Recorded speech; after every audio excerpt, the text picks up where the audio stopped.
panen iwak iwak kena banyak mana nah. Banjir iwak nah larutan iwak nah. Nah, tinggal mengukut nah. Banyak bener iwak nah. Ibak. Sulawesi Barat, kita juga mengalami bencana di banjir di Kalimantan Selatan. Tidak banyak titik gempa di Kalimantan, namun bencana juga terjadi, Pak, banjir. Seperti apa analisis Anda? Ya, ini suatu fenomena yang berbeda ya. Kalau di gempa pemicunya jelas-jelas alamnya dan kita perlu beradaptasi. Mulai dari awal perencanaan pembangunan sampai terakhir dan ketika terjadi responnya yang perlu dilakukan seperti itu. Nah, kalau bicara banjir, biasanya memang orang lantas membawa kambing hitamnya itu ke hujan. Tapi sebenarnya kalau kita tengok, ada hal-hal yang menjadikan banjir itu lebih parah karena kita salah mengelola daerah aliran sungai. Jadi anomali hujannya meningkat, faktanya demikian. Tapi kalau pengelolaan daerah aliran sungainya baik, maka bahayanya tidak setinggi yang sekarang itu ada. Dan risikonya bisa lebih mudah kita kelola. Nah, akar masalahnya sudah di sini. Apakah kita sudah menengok bagaimana daerah aliran sungai pada setiap kawasan rawan banjir tersebut? Idealnya kan setiap daerah aliran sungai itu akan membagi hujan yang turun itu menjadi berapa persen yang dialirkan dan berapa persen yang dimasukkan ke dalam tanah, ditetapkan. Gitu. Nah, kalau hujan lantas begitu saja banjir, maka ada bukti kemampuan meresap itu berkurang atau mungkin bahkan hilang. Nah, kenapa?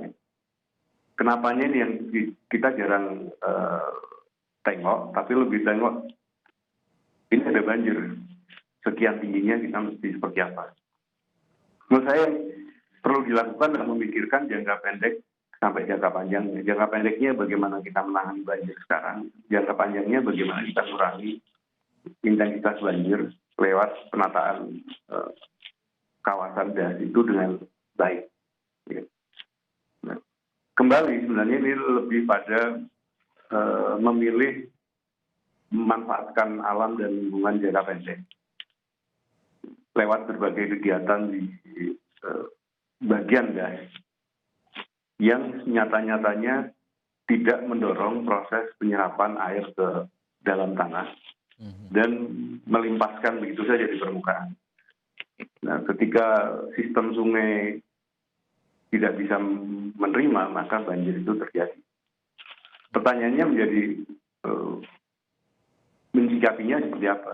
Ya, kita coba pilah-pilah. Ada bagian yang harus mengelola das dengan baik, mengelola sistem saluran dengan baik, dan membantu menyiapkan warga untuk satu sistem penanganan darurat ini. Alternatifnya seperti apa? Jelas adanya 4 hari listrik mati itu masalah. Yang perlu lebih sulit ya, kita tangani dibanding darurat gempa. Pak Eko. Ya. Dua bencana yang saat ini kita juga hadapi, selain gempa di Sulawesi Barat, banjir di Kalimantan Selatan, lalu di tengah pandemi COVID-19 saat ini, rekor angka positif masih tinggi, untuk fokus terhadap penanganan pengungsi di tengah pandemi COVID-19 ini seperti apa Pak sebaiknya? Ya, dimulai idealnya tentunya itu kita punya rencana kontingensi penanganan darurat bencana di setiap wilayah kita itu. Tapi mungkin itu belum dimiliki oleh teman-teman. Jadi kita bekerja seperti tiba saat tiba akal. Ketika kita bicara tiba saat tiba akal, ya mari mulai dari petugas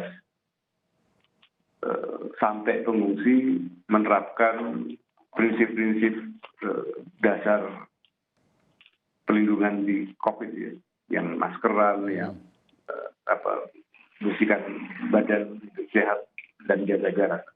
Sehingga dengan demikian tentu akan kebutuhannya akan semakin besar. Baik. Kita harus lebih higienis, kita harus lebih membutuhkan sumber daya yang besar. Yang ini nggak bisa di rekeningnya nggak bisa dimintakan mudah ke siapa yang berkontribusi terhadap kalau banjir kerusakan lingkungan, kalau gempa. Artinya protokol kesehatan tetap harus diutamakan untuk penanganan pengungsi di sana. Sebelumnya kita juga harus beradaptasi dengan